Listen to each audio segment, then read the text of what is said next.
aklında beni kandıracağını mı sandın sen ha? Sultanım ben size söyleyecektim. Lakin beni saraydan kovmanızdan korktum. Yalancı! Sen de tıpkı annen gibi yalancının tekisin. Sultanım ona haksızlık ediyorsunuz. Sen hala hangi yüzle konuşuyorsun? Atın bunu dışarı! Hayır sultanım. Hayır ben kötü bir şey yapmadım sultanım. Hayır. Hayır. Bırakın beni. Bırakın beni diyorum. Bırakın sultanım. Ben kötü bir şey yapmadım. Sultanım ben kötü bir şey yapmadım sultanım.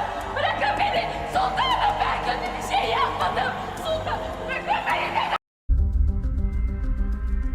Abim! Abim! Hicab Sultan! Abimin nefesi gitti. Ne diyorsunuz siz? Olamaz. Hekimbaşı'nı çağırdınız mı? Sefir Efendi. Ölemez. Hayır. Hünkârım. Ne oluyor? Sizinle sonra görüşürüz.